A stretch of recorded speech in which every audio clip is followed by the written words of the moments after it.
करते हैं। नमस्कार साथियों, मेरा नाम है अनिकेत। शिक्षा शास्त्र की एक और क्लास में आप सभी का स्वागत करते हैं। चैनल पे जुड़े रहिए, चैनल को ज़्यादा से ज़्यादा लाइक शेयर सब्सक्राइब करें जिससे आपको कोई भी वीडियो मिस ना हो, और बेल आइकन को हमेशा ऑन करके रखिए। सीधे टॉपिक पे आते हैं। तो हमने यूनिट 2 शुरू किया था, जिसमें से इंडियन प्राइमरी एजुकेशन की बात कर रहे थे। उसका हम कॉन्सेप्ट हिस्टोरिकल पर्सपेक्टिव देख चुके हैं। और पीडीएफ आपको इसलिए भी नहीं दिया गया है क्योंकि यूनिट 1 भी कंप्लीट नहीं हुआ। जैसे ये कंप्लीट होता है आपको पीडीएफ भी प्रोवाइड करा दिया जाएगा। हम सीधे अपने टॉपिक पे आते हैं। ये आपका प्रीवियस है, और आज के जो टॉपिक है, आपके 3 टॉपिक है, जिसमें से है ये एक ही वीडियो में कवर कर दूंगा। एनरोलमेंट है यानी नामांकन क्या होता है, रेंटेशन यानी रुके रहना यानी धारण प्रतिधारण कर सकते हैं किसी चीज के लिए, ड्रॉप आउट। अब इन चीजों को आपको जोड़ के पढ़ना है, किस चीज से, प्राइमरी एजुकेशन से। अब इसमें देखो, इन शार्ट में यहाँ पे एक हल्का सा ब्रीफ दे देता हूँ। इन्वॉल्वमेंट का मतलब होता है कि नामांकन, कि किसी ऐसे समझ लो किसी कक्षा में, क्योंकि हमारे पास प्राइमरी एजुकेशन है तो कक्षा 1 से 5 के ही बीच की हम ले लेंगे। मान ली कक्षा 1 में हमारे पास 100 बच्चे प्रवेश करते हैं, तो ये हो जाएगा आपका इन शार्ट एनरोलमेंट। अब कितने बच्चे बचे इन बच्चों को बचाए रखना हमारा टारगेट होता है। रेंटेशन यानी कितने बच्चे रुके रह गए। तो मान लो लास्ट में आते आते एग्जाम होते होते 80 बच्चे रह गए। फिर ड्रॉप आउट रेट क्या हुआ, जो कि 80 बच्चे रुके रह गए, और ड्रॉप आउट कितना हुआ, 20 बच्चों का। तो ये 3 चीजें आपको एक सिंपल लाइन में हो गया। अब इनका कॉन्सेप्ट और बाकी चीजें समझाते हैं। तो अगर हम बात करते हैं एनरोलमेंट के, तो किसी विद्यालय में या किसी भी स्कूल्स में वो नंबर्स होता है जो वहां पे एडमिशन लेता है। जैसे अगर हम बात करते हैं अपने ही कॉलेज की बात कर ले, या किसी भी कॉलेज की बात कर, मान लेते हैं हम इलाहाबाद यूनिवर्सिटी की बात करते हैं। तो इलाहाबाद यूनिवर्सिटी की अगर हम बात करते हैं तो वहां पे ग्रेजुएशन में एक पर्टिकुलर क्षेत्र ले लेते हैं, आर्ट में। आर्ट्स में बच्चों ने जो एडमिशन लिया वो 3000, तो ये हो गया टोटल एनरोलमेंट हो गया। अब इसका जो पर्पज क्या होता है कि सभी बच्चे को हम क्या करेंगे कि एक स्कूल सिस्टम से जोड़ना होता है, यानी उनको मेन स्ट्रीम में लाना है। अब देखो, ये थीम पे मैंने 3 चीजें रखी, इसके बाद थोड़ा डिटेल में है। अब इसमें समस्या क्या होती है कि हम सभी बच्चों को एनरोलमेंट क्यों नहीं दे पाते हैं। जैसे ऐसा नहीं कि सिर्फ 3000 बच्चे होंगे बीए में। कारण ये है कि मल्टीपल सोशल प्रॉब्लम हो जाती है, इकोनॉमिकल प्रॉब्लम हो जाती है, जियोग्राफिकल प्रॉब्लम हो जाती है। और इन सभी बैरियर्स के कारण क्या होता है कि बच्चे समय पर या कभी कभी बिल्कुल भी स्कूल में, यानी सम टाइम वो all या due to many social economical geographer not children attend school in time. मतलब इन सभी कारणों से क्या होता है कि सभी बच्चे टाइम पे स्कूल नहीं अटेंड कर पाते। क्योंकि हमारा कॉन्सेप्ट यहाँ पे 1 से 5 के बीच में है, क्योंकि हम प्राइमरी एजुकेशन की बात कर रहे हैं तो हम वहीं तक रहेंगे। ये समझाने के लिए था। अब इसमें से प्रॉब्लम्स क्या है जो कि इनरोलमेंट को कंप्लीट होने से रोकती है। जैसे अगर मान लेते हैं किसी भी शहर में 10,000 बच्चे हैं, 10 के, और वहां पे मान लेते हैं कि 200 प्राइमरी स्कूल है, ठीक। तो इक्वली डिस्ट्रीब्यूशन किया जाए तो कुछ बच्चे हर स्कूल में जाएंगे ही जाएंगे, तो यानी सभी बच्चों को स्कूल में जाना चाहिए। छोड़ दे, इधर रखा हुआ तो नहीं, ठीक।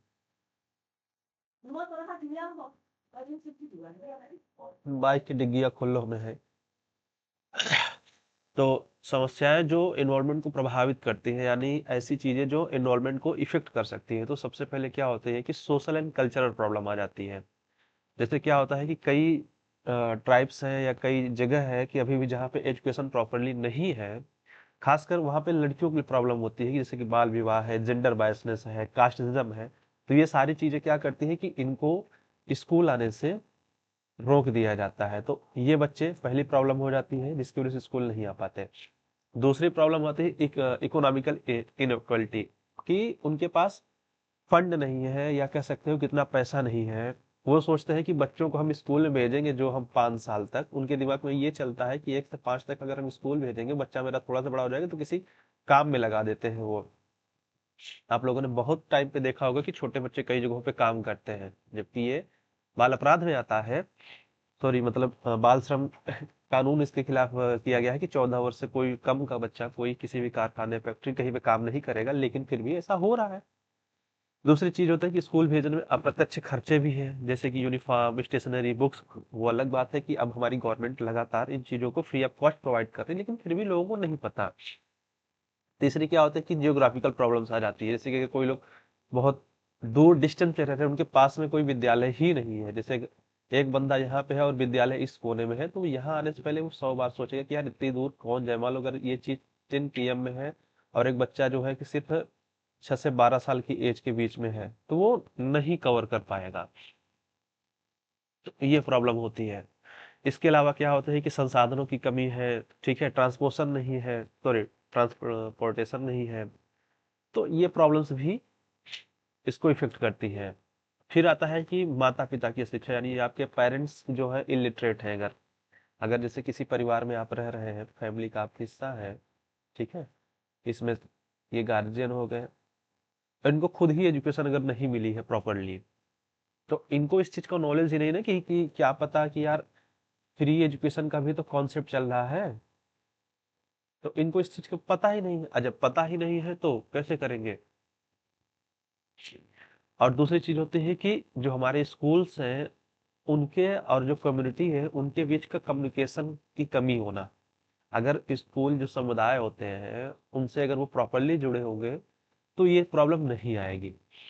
फिर लास्ट में इसको हम लिख सकते हैं कि lack of facility of children with disabilities, मतलब ऐसे बच्चे जो किसी कारण से दिव्यांग है या विकलांग है, तो उनके लिए प्रॉपर चीजें ना होना, जैसे रैंप ना होना, स्पेशल टीचर्स ना होना, स्पेशल उनके लिए इक्विपमेंट्स ना होना, तो ये सारी चीजें उन लोगों को भी चाहिए। तो इस वजह से एक प्रॉब्लम आ जाती है। चलो, अब आ जाते हैं रेंटेशन यानी धारण। देखो हमने इनरोलमेंट में समझ लिया कि हमारे पास 100 बच्चे हैं जो नोट हुए। ये फिर शुरू हो गया इसका ड्रामा। अब क्या होता है कि वो 100 बच्चे आए वो स्कूल में बने रह जाए, तब हम मानेंगे कि हमारा 100 बच्चों का एनरोलमेंट था और परीक्षा भी हमारे 100 बच्चों दिए, तो हम कहेंगे कि ये रेशियो 100% रहा है। ठीक है, कि मतलब अगर हमारे कक्षा 1 से शुरू लिए और कक्षा 5 तक गए। अब इसमें प्रॉब्लम क्या होती है, एक तरह से कह सकते हो कि आपकी नियमित उपस्थिति, यानी आप कोई भी कोर्स कोई भी डिग्री अगर कर रहे हैं आपकी लैंग्वेज में, तो उसे आप बीच में ड्रॉप आउट नहीं करेंगे। अगर ड्रॉप आउट कर देंगे तो ड्रॉप आउट की प्रॉब्लम आ जाएगी, रेंटेशन नहीं पूरा होगा। अब इसमें समस्या क्या है कि बच्चे प्रवेश तो ले लेते हैं कि children are take admission but are not regularly और ड्रॉप आउट मिडवे, यानी वो एडमिशन तो ले लेते हैं लेकिन एनी हाउ पढ़ाई अपनी बीच में छोड़ देते हैं। अब इसके प्रॉब्लम्स क्या है, पहली चीजें हैं, कुछ लोग कहते हैं कि low quality of education, boring teaching process, the child gradually without from school. ठीक है, तो एक चीज ये है कि कई बार जैसे आप कुछ टीचरों की क्लास, चूंकि आप लोग बड़े बच्चे हैं, तो आप लोग इन चीजों को महसूस करते होंगे कि कई क्लास अरे यार बोरिंग लगती, सोने का मन करता है। या हो सकता है कि जिस लेवल का आप फील करके आए थे उस लेवल की चीजें नहीं मिल रही हैं, और इस चीज को एक चीज मानेंगे, लेकिन प्राइमरी एजुकेशन में ये चीजें थोड़ा कम होती हैं, लेकिन ये चीजें भी हैं। और एक सबसे बड़ी चीज है कि सीखने के स्तर में कमी, कि अगर बच्चा खुद ही नहीं लर्न कर पा रहा है और टीचर ने उस पर ध्यान नहीं दिया, तो बच्चा क्या करेगा, धीरे धीरे स्कूल से कि ए भैया निकल लो यहाँ से। फिर आता है कि शिक्षक विद्यार्थी अनुपात बिगड़ना, एक सबसे बड़ा कारण है कि अगर मैंने याद हो तो मैंने कई बार ये चीज बताया है कि जो रेशियो लाया गया है कि वो 130 का होना चाहिए क्लास में। अगर ये जितना ही कम रहेगा रेशियो, यानी एक क्लास में जितना ही कम बच्चा रहेगा, अगर एक 20 है तो और अच्छा है, एक 25 है तो ठीक है, मतलब जितना ही कम रहेगा वो क्या होगा कि टीचर क्या करेगा, सभी बच्चों पे ध्यान दे पाएगा।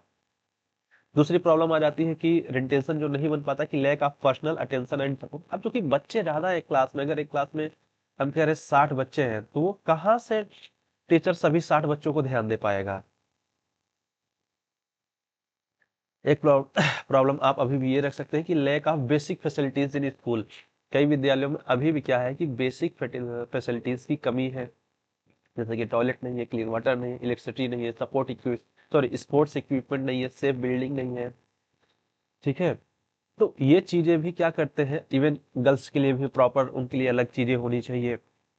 तो ये सारी चीजें ना होने की वजह से भी क्या होता है कि जो रेंटेशन है यानी प्रतिधारण है वो बिगड़ जाता है। इस चीज को ध्यान देना। नेक्स्ट फिर आता है लैंग्वेज प्रॉब्लम। एक सबसे बड़ी प्रॉब्लम ये होती है कि पता चला कि हमें जॉब चाहिए थी, हमारी मदर टंग तमिल है, लेकिन हम जॉब के चक्कर में यूपी में आ गए।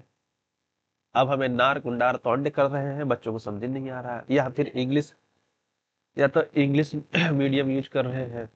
तो जब जा हम कहीं लेवल है आओ, जा हम काम करते हैं तो या फिर हम इंग्लिश मीडियम में यूज कर रहे हैं। अब छोटा बच्चा है वो अपने क्या कर रहा है कि मदर टंग का ही मोस्टली यूज कर रहा है, जिसको हम लोग कहते हैं कि मातृभाषा। ठीक है, अब वो अपनी मातृभाषा में डिपेंड, आप उनके सामने नार कौंडे तौंडे करने लगे या इंग्लिश में बोलने लग गए तो वो उसके समझ के बाहर है, तो लैंग्वेज भी एक बैरियर हो जाता है। इसीलिए जो हमारी नई एनईपी 2020 आई है उसमें इस चीज पे क्लियरली फोकस किया गया है कि आप चाहे जहां हो चाहे जिस बिजनेस पे हो, आपको पूरी कोशिश ये करनी है कि बच्चों को उनकी मातृभाषा या लोकल लैंग्वेज या मदर टंग में ही सिखाएंगे, इससे बाहर नहीं जाएंगे। फिर आता है साइकोलॉजिकल एंड इमोशनल कॉज, यानी भावनात्मक या मनोवैज्ञानिक कारण। तो इसमें क्या होता है कि डर, तनाव, एनी हाउ बच्चे को अगर स्कूल का डर हो गया किसी भी कारण, जैसे हम लोग छोटे थे तो हम लोग को बहुत डर लगता था क्योंकि टीचर इतना करते थे, कई बार कहते थे कि तुमको पनिश देंगे तो पंखे में लटका के घुमा देंगे।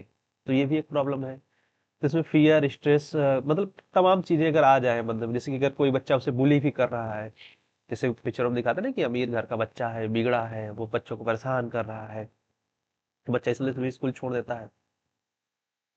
और घर या समाज की भी समस्याओं को परेशान की, घर में कमाने को है नहीं और लोग ताना दे रहे, कमा तो नहीं पा रहे, बेटवा के स्कूल भेज रहे हैं, बेटवा या बेटी जो भी हुआ। तो ये प्रॉब्लम भी क्या करते हैं कि रेंटेशन मेंटेन करने में प्रॉब्लम क्रिएट करती है। अब आ जाते हैं ड्रॉप आउट। तो ड्रॉप आउट ये होता है कि जैसे मैंने कहा कि 100 बच्चे हमारे एडमिशन लिए, 100 बच्चे एडमिशन लिए, और एडमिशन लेने के बाद वो क्या कर रहे हैं कि बीच की जो प्रोसेस था रेंटेशन, यानी ये इनरोल बच्चे थे, ये होना चाहिए था रेंटेशन की ये 100 के 100 बने रहे, लेकिन एनी हाउ 30 बच्चे ड्रॉप आउट कर दिए। तो ये होता है कि ड्रॉप आउट का मतलब कि नामांकन तो है बच्चे का, उसने फीस भी पेमेंट कर दी है या फ्री ऑफ कॉस्ट में है तब भी, लेकिन वो दोबारा वापस नहीं लौटा। इसी को हम ड्रॉप आउट कहते हैं। और इसका क्या होता है कि शिक्षा प्रणाली से बच्चा अब स्थायी रूप से बाहर हो जाता है अगर वो नहीं आया तो। अब इसके क्या कारण हो सकते हैं, एक्सपर्ट लेवल कॉज अगर हम वक्त पे बात करें तो सबसे पहले आता है इकोनॉमिकल या फाइनेंशियल कारण आ जाता है। जैसे मैंने कहा कि कई बार क्या होते हैं कि जिनके घर में बच्चे हैं, जैसे अगर हमारे यहाँ फ्री एजुकेशन की बात करें तो वो 1 से 8 तक चलती है, और उनको लगता है कि लड़का उनका अगर 10 साल का हो गया है तो उसको छोटे मोटे काम में लगा देते हैं कि वो कोई लेबर वर्क कर ले या डोमेस्टिक वर्क कर ले या कोई एग्रीकल्चर का ही काम कर ले, लेकिन वो पढ़ाई न करे, क्योंकि वो पढ़ाई करेगा तो कुछ अर्निंग नहीं करेगा, लेकिन अगर घर पे है तो चलो 100 रुपया दिन का वो कमा रहा है, तो उनको 100 रुपया दिन का दिख रहा है। तो इस कारण जैसे कि बाल मजदूरी हो गया, घरेलू काम हो गया, कृषि, मवेशी, या एक प्रॉब्लम ये होती है कि जो लोग क्या है कि प्रोवर्टी लाइन के नीचे है, पहले से ही गरीब है, तो कहाँ बच्चे को भेजेंगे स्कूल। दूसरा है आर्थिक मजदूरी। अरे सॉरी सॉरी, ये सेकंड टाइम हो गया, यहाँ से रखना था। Learning gap.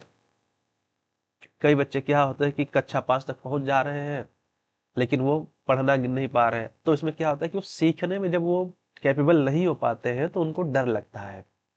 तो वो क्या करते हैं कि ये भी छोड़ देते हैं कि अरे यार मैं अभी तक 5 में पहुंच गया, मुझे बेसिक चीजें नहीं आ रहे। और ये यूनेस्को की रिपोर्ट भी कहती है, अगर किसी को यूनेस्को को फुल फॉर्म पता हो तो कमेंट कर देना। तो एक चीज ये आ जाती है कि अगर वो उस लेवल पे नहीं सीख पाए जिस लेवल पे उनको सीखना था, तो एक प्रॉब्लम ये बनती है। फिर माइग्रेशन। माइग्रेशन का मतलब होता है कि प्रवासी मौसम सॉरी मौसमी प्रवास करने वाले सिर्फ जो लोग होते हैं ना कि एक जगह पे ज्यादा समय टिकते नहीं, 4 महीने रहे, काम मिला, फिर 4 महीने बाद कहीं और काम मिल गया। तो ये लोग क्या होते हैं कि जैसे बच्चे को स्कूल में डाल तो दिए कि चलो यहाँ पे है, फ्री ऑफ एजुकेशन मिल रहा है, तो चलो एक टाइम का खाना मिल रहा है, हमने बच्चे को डाल दिया स्कूल में।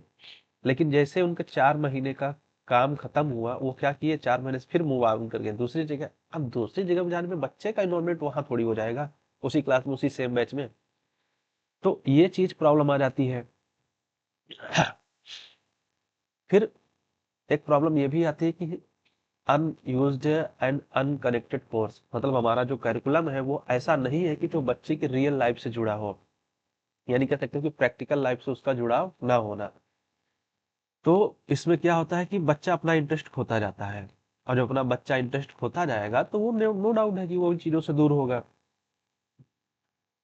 जैसे हम लोग ग्रेजुएशन लेवल पे बात कर लें कि अगर मोस्ट ऑफ द, देखो एक चीज बता दे रहा हूँ, फ्यूचर ये है कि बीए या जितने भी बच्चे हैं बीएससी या बीकॉम, इनको लग रहा है कि आप ये सिर्फ एक डिग्री लेके आप रोजगार पा जाओगे, तो कभी नहीं। क्योंकि इन कोर्सेज में कोई भी आपके अंदर वोकेशनल डेवलपमेंट करने की स्किल ही नहीं है। ये एक कॉमन डिग्री कोर्सेज हैं जो आपको एक योग्यता देंगे किसी एक पर्टिकुलर एग्जाम के लिए, ना कि जॉब की गारंटी। तो वहां भी यही चीज होती है कि अगर वो रियल लाइफ से जुड़ा नहीं, बच्चे उस चीज को अपनी वास्तविक लाइफ में एक्सपीरियंस नहीं कर पा रहे हैं, तो उस चीज को नहीं कुछ कर पाएंगे। फिर ये होता है कि जो उनका स्कूल एनवायरनमेंट है वो सेफ ना हो। तो जैसे अगर कोई बच्चा बुली किया जा रहा है, हarassment किया जा रहा है, वायलेंस हो जा रहा है, डिस्क्रिमिनेशन किया जा रहा है, किसी तरह से कास्ट की प्रॉब्लम आ रही है, गर्ल्स को छेड़ा जा रहा है, तो ये सारे रीजन से भी क्या करेंगे कि बच्चे को स्कूल जाने से रोक देंगे। तो क्या होगा, इन सारी चीजों से इफेक्ट क्या होगा कि 100 बच्चे आए थे, बने रहिए चाहिए थे ये 100 बच्चे, लेकिन जब यहाँ पे फाइनल रिजल्ट आता तो पता चला 70 बच्चे, यानी 30% एक बड़े तमगे ने एनी हाउ स्कूल को ड्रॉप कर दिया। और अब इसको हम एकदम एग्जाम के हिसाब से आप लोगों को बता देते हैं 4 लाइन में। नामांकन में क्या समस्या आ जा रही है? गरीबी आ जा रही है, इलिटरेशन आ जा रहा है, डिस्टेंस आ जा रहा है, और डिस्क्रिमिनेशन आ जा रहा है। यानी गरीबी, शिक्षा दूरी, भेदभाव किस चीज की? स्कूल से। प्रतिधारण में क्यों नहीं हो पा रहा है? कि निम्न गुणवत्ता है, लैक ऑफ बेसिक फैसिलिटीज है, लैंग्वेज बैरियर है। ड्रॉप आउट में क्या हो सकता है? कि इकोनॉमिकल प्रेशर है, सोशल प्रॉब्लम्स है, लर्निंग स्लो है, और माइग्रेशन आ जा रहा है। इसका समाधान क्या हो सकता है? कि जो क्वालिटी एजुकेशन दिया जाए, इंग्लिश एजुकेशन दिया जाए, स्कूल ऐसा हो कि वहां जाने पे सेफ फील हो, और गार्जियंस की इसमें इन्वॉल्वमेंट हो, कह सकते हैं उनका कोऑपरेशन हो, और एनईपी 2020 का जो पॉइंट ऑफ व्यू हो उसको यूज किया जाए। ये आपके सारे रेफरेंसेस रहे हैं, और जैसे ये कवर होता है हम आपको इसका पीडीएफ दे देंगे। तब तक इसको देखते रहिए, शेयर करें, सब्सक्राइब करें, और मिलते हैं आपसे नेक्स्ट क्लास में। तब तक के लिए थैंक यू।